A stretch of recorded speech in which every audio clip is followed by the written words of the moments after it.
बच्चों आज हम लोग पढ़ेंगे एडमिरल अल्फ्रेड थेचर महान, फ्याट में इनको बोला जाता है एटी महान, ठीक है, जो कि सामुद्रिक शक्ति के इकलौते विचारक हैं। आप देखेंगे प्राथमिक विचारकों में हर क्षेत्र के वायु शक्ति के, टैंकों के ऊपर, अंतरीकरण युद्ध के ऊपर, गुरिल्ला युद्ध कला, परमाणु युद्ध कला, इन पे तो आपको कई विचारक मिल जाएंगे।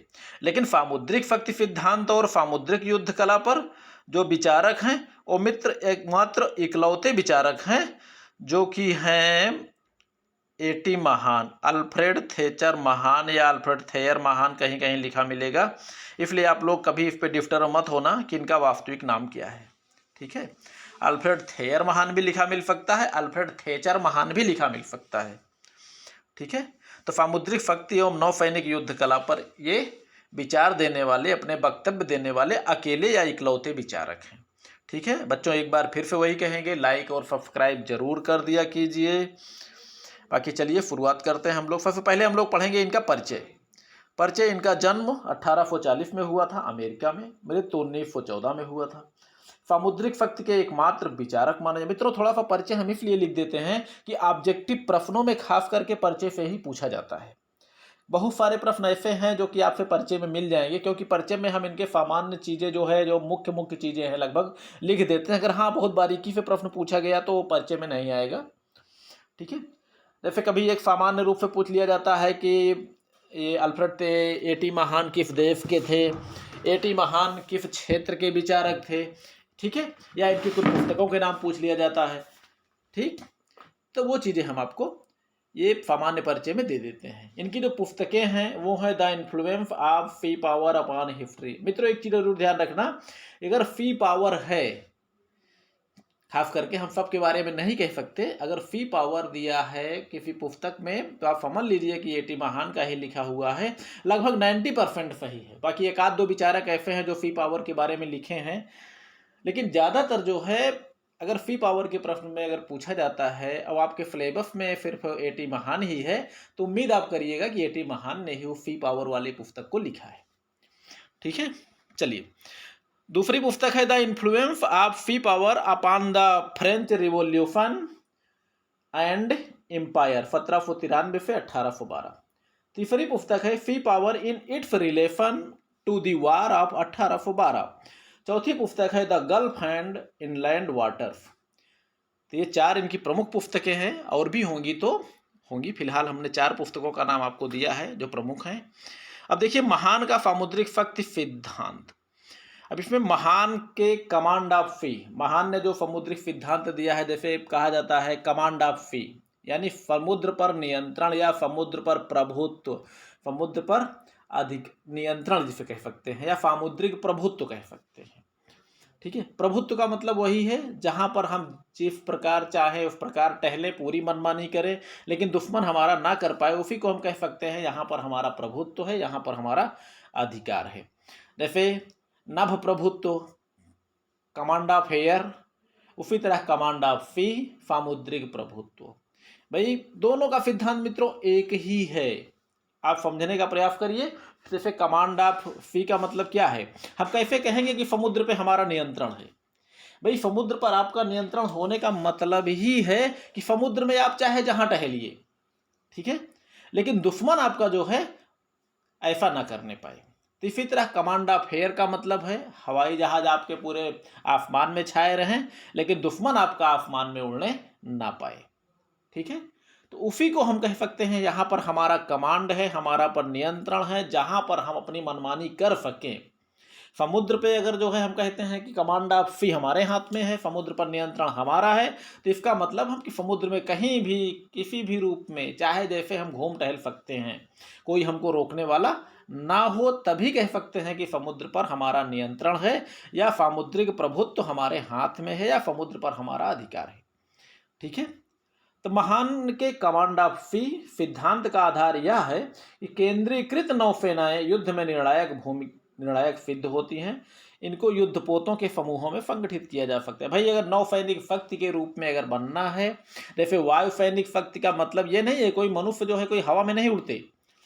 वायु सैनिक शक्ति का मतलब ही है कि हवाई जहाज़ों का या लड़ाकू विमानों का समूह होगा, जितनी ज़्यादा होगी, जितने खतरनाक फाइटर्स होंगे, उतना ही माना जाएगा कि हम वायुशक्ति के रूप में हम उतने ही ज़्यादा जो है शक्तिशाली बने हुए। इसी तरह नौसैनिक शक्ति का मतलब ही है कि ये लड़ाकू जहाज़ों का, जलपोतों का, युद्धपोतों का, पनडुब्बियों का, विमान वाहक पोतों का, मतलब इन सब का एक जो है, इन सब को एक समूह में संगठित कर लिया जाए ज़्यादा से ज़्यादा संख्या में, भारी से भारी संख्या में, तब हम कह सकते हैं कि हमारी सामुद्रिक शक्ति ज़्यादा है।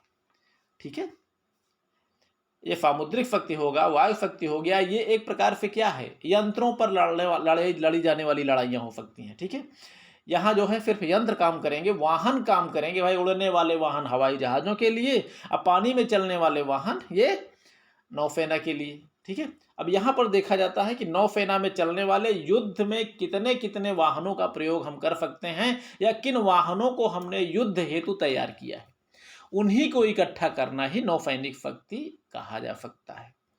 ठीक है, अब देखिए यहाँ पर ये जोमनी के विचारों से पूर्णतया सहमत थे कि तरीके परिवर्तनशील होते हैं परंतु सिद्धांत अपरिवर्तनीय ही रहते हैं। कहने का मतलब युद्ध के तरीके बदल सकते हैं लेकिन युद्ध का सिद्धांत जो है सदा अपरिवर्तनीय ही रहता है। जैसा कि युद्ध के सिद्धांत में जनरल फुलर ने कहा है कि यदि शस्त्र और साधन श्रेष्ठ हैं तो युद्ध में 99% विजय निश्चित है। भाई 99% की ही गारंटी दी गई है बच्चों, 100% की नहीं, क्योंकि युद्ध ऐसा चीज है जहां 100% की गारंटी नहीं होती। ठीक है, उसी तरह जैसे आप लोग परीक्षा की तैयारी कर रहे हैं, पूरी मन लगा कर भी अगर आप सिद्धांतों का पढ़ाई के मन लगा कर भी अगर आप जो है पूरा पूरा नियम से अगर भी आप पढ़ते हैं तो सफलता की संभावना केवल 90 या 99% तक हो सकती है, लेकिन 100% नहीं होती। तो उसी तरह बच्चों युद्ध की भी एक जो कंडीशन है, युद्ध में सफलता की या विजय की, वहाँ भी आप कितना भी आप पूरी ताकतवर हो, आप दिखते रहें, कितने भी सिद्धांतों का पालन कर लें, हाँ अगर आपके पास शस्त्र श्रेष्ठ है, साधन श्रेष्ठ हैं, अच्छे जो है कमांडर आपका जो है अनुभवी है, तो 99% विजय मिल सकता है। यानी 99% संभावना होती है विजय की, फिर भी 1% पराजय की संभावना बनी रहती है मित्रों। यानी 100% विजय की संभावना कभी नहीं होती। उसी तरह जैसे आप लोग पढ़ रहे हैं 99% ही सफलता के चांसेस माने जाते हैं। वो बात दूसरी है कि 99% अगर है तो बहुत है, सफल आप हो गए, लेकिन फिर भी ये कभी मान लिया जाता है, जैसे कहते हैं ना कि हमने इतना मेहनत किया लेकिन फिर भी कहाँ कमी रह गई जो कि हम सफल नहीं हो पा रहे हैं। तो मित्रों 1% जो है ये प्रकृति के हाथों में या भगवान के हाथों में भी रहता है। जैसा कि आप लोगों को हमने क्लासबिट्स वाले चैप्टर में पढ़ाया था, क्लासबिट्स कुछ अमूर्त तत्वों के बारे में भी मानता है कि जो युद्ध में महत्वपूर्ण भूमिका निभाते हैं। जैसे खतरा हो गया, घर्षण हो गया, कई चीजें हैं ना युद्ध में, वो सभी अमूर्त तत्व हैं जिनसे युद्ध का वातावरण प्रभावित होता है। ठीक है, यानी खतरे का भय बना होता है, परिश्रम होता है लगातार, हर प्रकार के सैनिकों का या कमांडरों के सोचने का अलग अलग तरीका होता है। अचानक जो है क्या बोलते हैं, अरे अरे क्या बोलते हैं, अचानक जैसे कोई संवाद यंत्र खराब हो गया, अचानक कमांडर की मृत्यु हो गई, है ना, भाग्य एवं संयोग जिसको कहते हैं मित्रों। पहला ही सिद्धांत है जो हमें नहीं याद आ रहा था, वो है भाग्य एवं संयोग।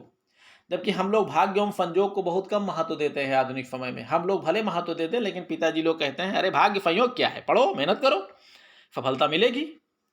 ठीक है, तो यहाँ पर जो है क्लासबिट्स जैसे आधुनिक विचारक भी ये मानते हैं कि युद्ध में कुछ ऐसे अमूर्त तत्व हैं जिनकी महत्वपूर्ण भूमिका होती है, जिनसे युद्ध का वातावरण प्रभावित होता है। ठीक है, यानी भाग्य एवं संयोग, अगर भाग्य आपके साथ में नहीं है, पता लगा आपकी सेना ठंडी के मौसम में लड़ने की आदी है, गर्मी पड़ने लगी, अरे सॉरी ठंडी पर लड़ने की आदी है तो गर्मी पड़ने लगी, गर्मी के मौसम में आदी है तो आप वहाँ लड़ने चले गए जहाँ ठंडी पड़ती है। अगर आप रथ सेना या वाहन वाले यंत्र युद्ध लेके चले गए तो पता लगा पानी बरफ गया, कीचड़ में फंसने लगे। तो ये सब चीज़ें भाग्य एवं अचानक आपको अपने हेडक्वार्टर से कोई युद्ध की सामग्री मंगवाना हुआ तो आपका संवाद यंत्र ही खराब हो गया, अचानक कमांडर की मृत्यु हो गई। आप जानते हैं अगर कमांडर की मृत्यु पहले हो जाती है तो सेना कितनी भी ताकतवर हो भाग खड़ी होती है। ठीक है, तो मित्रों उम्मीद करता हूँ ये चैप्टर थोड़ा सा आपका जो है समझ में जरूर आया होगा। अब इसको बहुत लंबा नहीं खींचेंगे, नहीं तो आप लोग उबने लगेंगे।